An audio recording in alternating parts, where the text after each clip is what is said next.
here we go. The final part of my PS1 collection. And we're starting off with a classic, which is Gran Turismo 2. This is one of the best racing games on the system, maybe even of all time, dare I say. And if I remember correctly, this game is the third best-selling PS1 game of all time. I think is right behind Final Fantasy VII and the original Gran Turismo, which I don't have a physical copy of, but I do have it on my PS3, the digital version, but it doesn't count. I'm only doing physical games here. So this game comes with 2 discs, and I remember you had to unlock the extra tracks and extra cars by obtaining the different licenses. And in order to get the license, you had to win the races, which is a fun time overall.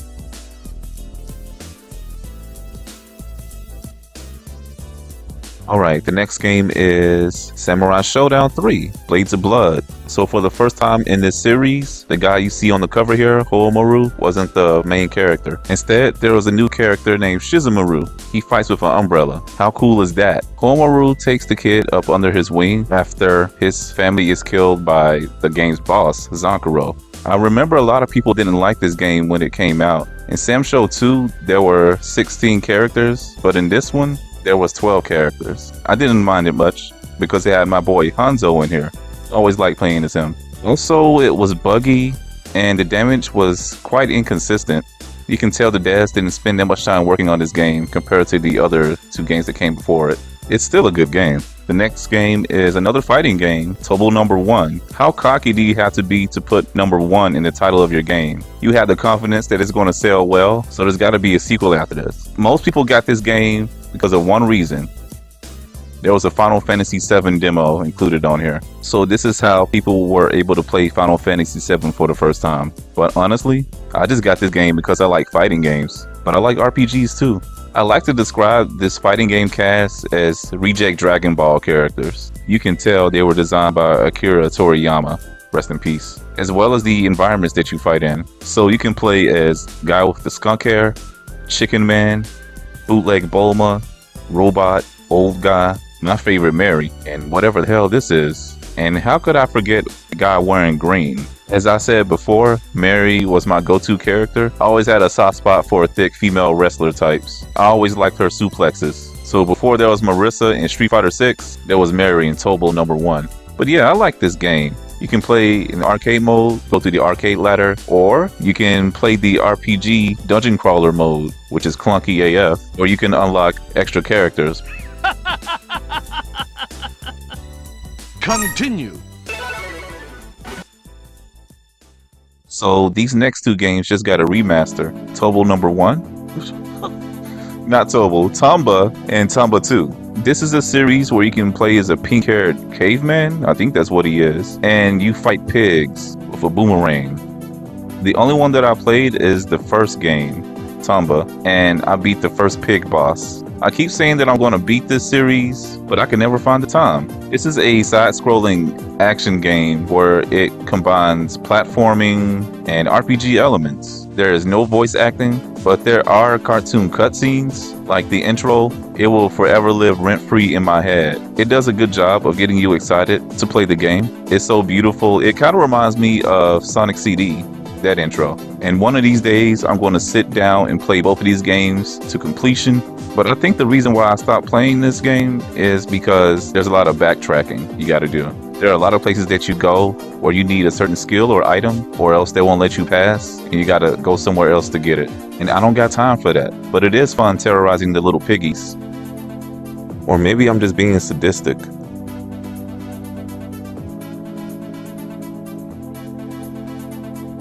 Metal Gear Solid VR Missions. This is another game I haven't beaten yet, and I've only played the demo version of this. I'm not really good at the Metal Gear Solid games. Stealth is not my strong suit, but I did find the demo easy.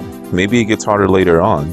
It's just a bunch of sneaking around, killing bad guys as quickly as possible from what I experienced. So if anybody ever played this, let me know in the comments. Is this game worth it or not to do a playthrough of? So the next 2 games are Tony Hawk's Pro Skater 3 and Tony Hawk's Pro Skater 4.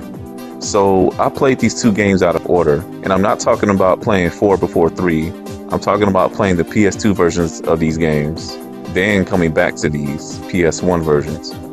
And the PS2 versions of these two games completely blows the PS1 versions out of the water. It's like you're playing a worse version of Tony Hawk Pro Skater 2. It's very obsolete. Both games are okay, but I'd rather be playing these games on 6th generation consoles. Both games are mostly the same, but the PlayStation version of Tony Hawk Pro Skater 4 does feature an exclusive level, the Little Big World, where you get shrunk down and you get to skate on the kitchen counter. Oh, and there's even a sewer level you can skate in, but it's mostly forgettable. The next game is an extreme sports game that most people haven't even heard of. This is Trick and Snowboarder. This game is notable for including Resident Evil characters. There's Leon, Claire, and everybody's favorite, Zombie. How original is that? A snowboarding zombie. But the thing is, you can't pick them in the main scenario mode. You can only pick them in the free modes. I will say that I enjoy the vibe of this game. From the loading screens, the transitions, and even the D&B soundtrack. The presentation is excellent. The game controls are very average. There's only a few stages, and it doesn't take long to beat it all, so there's hardly any replay value here. Next up is Need for Speed High Stakes, a classic racing game from EA.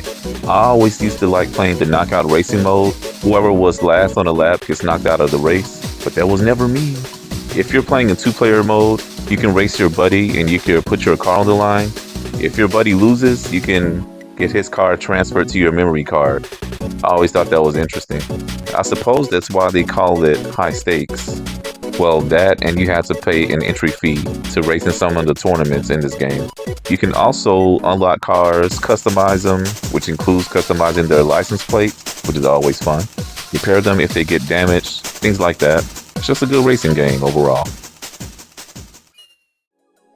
Now here's a weird spin on a classic series. This is Contra Legacy of War. The reason why I say it's weird is because this was the first Contra that had the 3D feature. It even came with 3D glasses.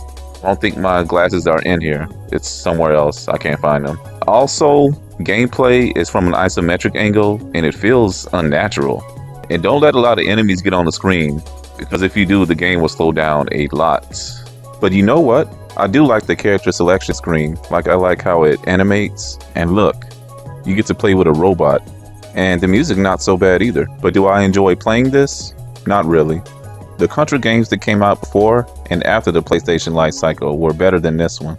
So yeah, I'd rather play the NES version. This next game I got a long time ago, but it's still in my rotation to this day.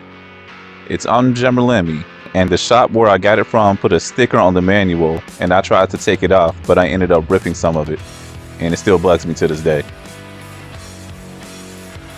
But anyway, this is a rhythm-based game.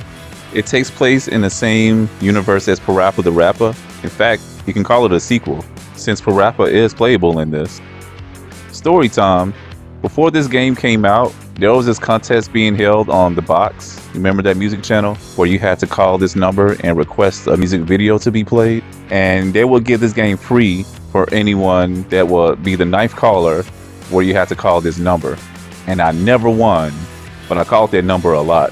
Fast forward to 2007 is when I got this game, and I paid about $30 for it. And even back then, I thought I was overpaying. But looking at today's eBay prices, I think I got off lucky, because look at this bull right here.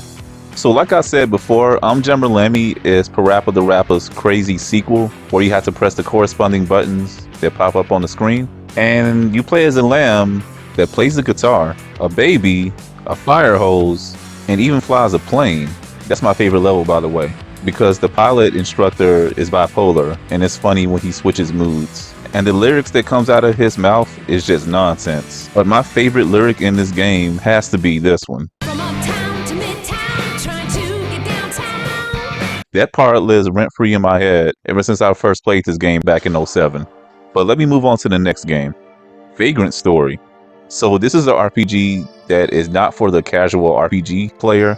You have to be a veteran RPG player and very patient, because this game is hard. I didn't know this before playing this. I thought it would be a turn-based RPG where you play as these 2 people on the cover, but the woman just ends up being a damsel and you're stuck playing as the guy. Not that there's anything wrong with him. Ashley, yeah, that's his name. And he's in pursuit of a cult leader, and you have to try to capture him, and you got to follow him from dungeon to dungeon in other dangerous areas. Along the way, you have to fight enemies such as skeletons, rock monsters, dragons. I feel like every RPG has these type of enemies. It's not a real RPG if you don't fight a dragon at least once. Plus, there's a weapon system where you can craft, customize, and combine weapons. So you can create a new weapon, and hopefully it's the enemy's weakness. The battle system is what makes this game hard. You have to pay attention when you're fighting enemies. Like when Ashley tries to land a blow or strike the enemy, you have to press one of the face buttons. You have to target a specific body part and try to figure out the enemy's weakness. The battle system is too complex. I beat this game, and it was through the help of Game Shark codes. Yeah, I'm a cheater, because I got to the end and crafted a weapon that the final boss wasn't even weak to. Instead of looking for or forging the weapon that the final boss will be weak to, I just said, F all that. I'll put it in a Game Shark code to give me infinite health and a stronger weapon. And that's how I beat it. But besides all that, this game's story is excellent, and this has some of the best graphics that the PS1 can offer. Unlike this next game here, Versus. Versus is a low-budget fighting game where you get to play as gang members. I remember there being a wrestler, a teacher, a surfer guy, a schoolgirl, a homeless guy. Oh, and there's even a pimp. And for some strange reason, all of them know martial arts. I consider this game one of the worst fighting games on the system, but it's not the worst. No, that title belongs to Criticon. Thankfully, I don't have that one in my collection. I found it hard to pull off combos, but whenever I do it, it was just by pure luck or accident. And even though there's a practice mode, I can never grasp the concept of linking my combos together so I can damage the enemy. But of course, the CPU could juggle me with ease. Shoot, fighting against the CPU is tough, even on the easiest difficulty setting. And if I remember correctly, there are 3 attack buttons, but it doesn't control well. And the unique thing about this game is that there are slap puzzles available during the loading screen. I'm not sure what you get if you solve them, because I was never able to do that. I was never good at slap puzzles. Plus, this game has an amazing soundtrack. It's one of those games where the soundtrack is the best thing about the game. There are some real club bangers on here. I just wish the gameplay was better. And I can say the same thing about these next 3 games. We got WCW vs. the World, WCW Nitro, WCW NWO Thunder. WCW vs. the World was decent, but it had a lot more fictional wrestlers than real ones. Only 14 out of the 60 wrestlers that were available are real. The fictional wrestlers were under fake aliases. I'm not sure why that is. For instance, Bad Blood is supposed to be the Great Muta. The gameplay is alright. It kind of reminds me of the WCW games on N64, but the N64 wrestling games are a bit easier to play. Now, Nitro is probably the best game out of these 3. Yes, there are more real wrestlers in this, and the rants that they give you are legendary. The wrestler rants just consist of the wrestlers saying why you should pick them instead of the other wrestlers. Oh yeah! Watch the flying elbow drop off the top rope. Not only beat people 1, 2, 3, but I hurt them real bad. If you haven't already done this, look at the rants compilation for this game. I just wish the entire roster had the option to do the rants. And the graphics have been updated to something more realistic. I will say it's kind of hard pulling off unique moves. The window to do the button combinations so you can do your move is kind of small, and your opponent will definitely capitalize on how slow you are. So you're stuck doing a power driver move over and over when you try to do something else. And you think they would improve this in Thunder, but they didn't. It just made the gameplay faster and put more fake characters in the game. I'm not sure why anyone would want to wrestle as a cow. Okay, enough of that. Let's make room for some good games. Wild Arms and Wild Arms 2. These are 2 JRPGs where the main characters uses arms, which are ancient relic machines, but the other party members uses weapons like swords and magic. If you take a look at both covers, you may think it is a Western RPG, like Wild Wild West, but it isn't. This series doesn't have the Western vibe until the 3rd Wild Arms game on PS2. So it mainly has a 2D pixel art kind of style when you're exploring the town and the world map, but when there's combat, that's when it switches to 3D graphics. I admit that the first Wild Arms has some of the most ugliest 3D graphics that I've ever seen, but then I remember this was one of the first 3D games that released for the system, and they later improved the graphics and the second Wild Arms. So throughout both games, you explore dungeons, battle monsters, solve puzzles, you know, the usual. It's easy to get lost in both games. You need to talk to a random NPC in the towns to get a hint of where to go next. I think it took like 20 hours for me to beat the first Wild Arms, but it took a little bit longer to beat the second one because there are 2 discs that comes with Wild Arms too. So if you never played this before, the story has a magical fantasy type of setting where a group of misfits have to team up with each other and defeat an ancient evil. Both are great games. They are classic in my eyes. Kind of underrated. The first game has one of the best video game intros of all time. The intro for Wild Arms 2 isn't so bad either. It's just gorgeous anime cutscenes. Play these if you haven't yet, or at least look up the intros on YouTube if you haven't seen them yet. This next game is, wow, okay, I forgot I even had this. The Wild Thornberrys Animal Adventures. So I only played this game once, and I got this game in a lot of 5 games. But for what I remember is it's just a collection of mini games that's based on the Nickelodeon show. You can only play as Eliza, Darwin, and Donnie. Fans of the show should know who these characters are. You're not really missing anything with this game. The mini games are mid, as the kids like to say. Alright, let's go to the next game, which is Wipeout 3. I talked about the first game in this series and the first part of the collection video, but this series is known for its futuristic visual style, and you race around in an anti-gravity ship while EDM plays in the background, like DJ Sasha Expander. If you ever get a chance, listen to that song, because that song is phenomenal. This is my favorite Wipeout, but this game is tough as nails. I stay running into the side of the wall, which can damage your craft. Like, if you do that or get hit by a bunch of missiles, you'll get knocked out of the race easily. This next game I sunk so many hours into as a kid, and that game is WWF SmackDown.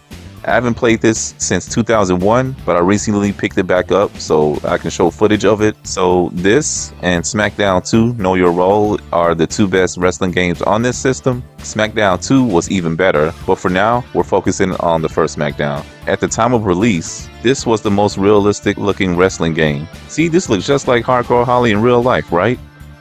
Right? See, it's just like the real thing. I always like playing the hardcore matches so you can use the weapons. I used to like that type of match, and I used to like the Anywhere Falls type of match so you can take the fight backstage and lay the smackdown on your opponent.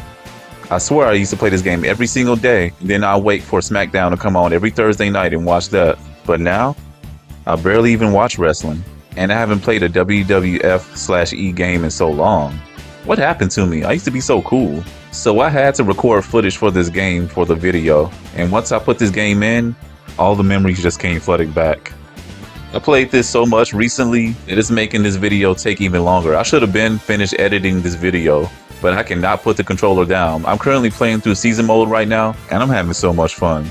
But there are a few things I don't like about this game. Like, the roster isn't up to date as I would like it to be. Superstars like Kurt Angle, Too Cool, and Rikishi were with the company at this time that the game released, but they don't appear in this game. They do appear in the sequel though. There are only 2 female wrestlers, Chyna and Tori. When I think Ivory should have been in this. Luna was employed by the company as well. Jacqueline should have been in here too as part of the main roster, but you're stuck having to create them in the create a wrestler mode.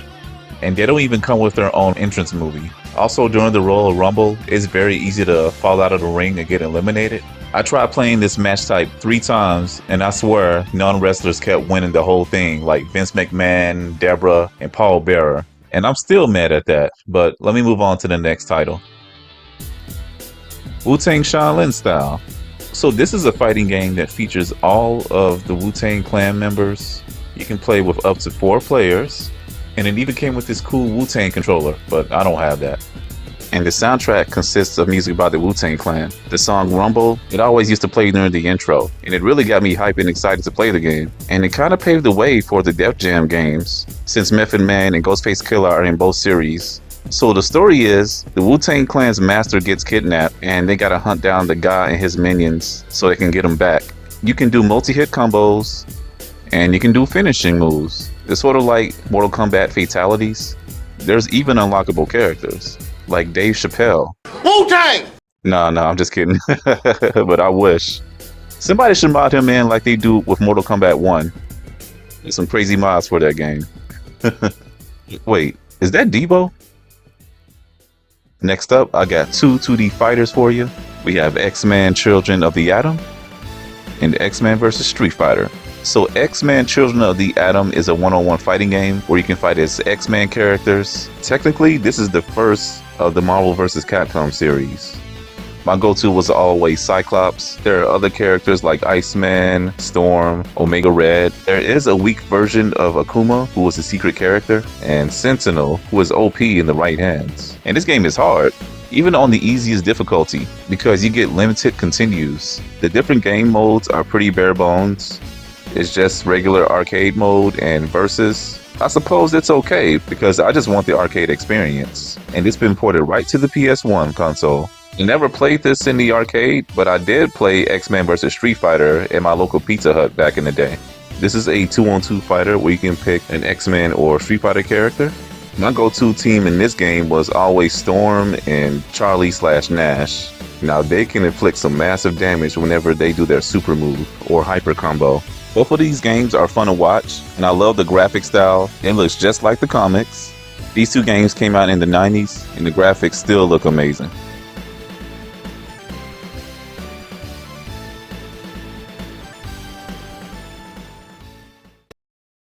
Xena Warrior Princess is a action game / platformer. It's based on a TV show of the same name, and you can do everything in the game that she does in the show, like stab people. She even does that little war cry that she's known for, and she can use that circular boomerang. I think it's called a chakram. That works surprisingly well in a jank game such as this one. I always use it whenever I got the chance to, and it's probably my favorite thing about this game. This show originally aired on the USA Network, but I didn't have cable, so I always used to watch it on UPN on Sunday afternoons. For those who aren't aware, Xena was popping in the 90s. I like Xena better than Hercules, even though it's a spin-off of that show. I think there's an advertisement to buy t-shirts and posters in this. Xena was cool, but I was more of a fan of her sidekick, Gabrielle. That there was a woman, and she made me the man that I am today. Well, not the in-game version. They did her kind of dirty graphics-wise. But yeah, in this game, you play as Xena, and you have to rescue Gabrielle. You literally have to go through hell and back to rescue her. It's an okay game. You can beat it in a few hours. This next game is a weird one. Micromaniacs Racing. Oh, excuse me. FoxKids.com Micromaniacs Racing. The game's story is there's a scientist and he enlists the help of the super soldiers. And these are the funkiest, craziest characters I've ever seen. Nobody in this game looks normal, and I like that. And they volunteer to be shrunk down to size so they can race around on these tracks. And let me tell you, these are some of the most creative yet infuriating racetracks I've ever played through in a racing game. You can race in the bathtub on miniature jet skis. You can make a ring around the tub. There's a track that takes place on an operating table and you can race on a dead guy. Well, he's not dead yet, but he's close. We're not making it better for him. You can ride on little wasps. There's a level where you can ride skateboards. Whoever designed these racetracks are very imaginative. It's racetracks that you thought you would never see in the game. But the reason why I say it's infuriating, it's very likely that you will lose the first time that you try out a course. This is a game where you need to memorize the race course in order to win. You will definitely veer off course if you don't know where you're going. There are hazards in these stages. You can get beheaded in some of these stages. Better watch where you're going. And on top of all that, your opponents that you're racing against will use their skill or weapon to slow you down if you somehow end up in front of them. They're kind of aggro, but it's a very fun game. If you're looking for an underrated game, even if you don't like racing games, here you go. It is now time to show off the last game I have in my collection. Xenogears. First of all, I'm very lucky to buy this game when I did. Nowadays, this game goes for over $100 complete in box. But I got this game back in 2010 for $40. $40? That's right. So Xenogears is a classic turn-based RPG that has themes like religion, psychology, and giant robot mechs. It's very cutscene heavy, switching back and forth between anime cutscenes and in-game graphics. And it even comes with 2 discs. There's more gameplay on the first disc, while there is more cutscenes and narration on the second one. There are random encounters that take place inside and outside of the robot mechs, aka the gears.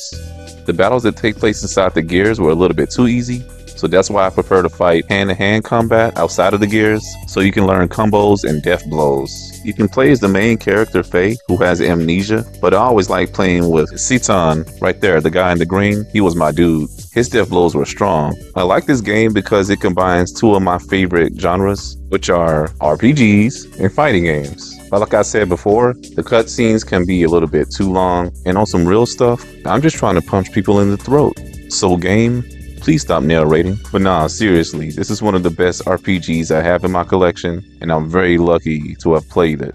Alright, that's the last game. I'm not sure how to end this video, so I'm just going to show off my collection while the music plays.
See y'all in the next video.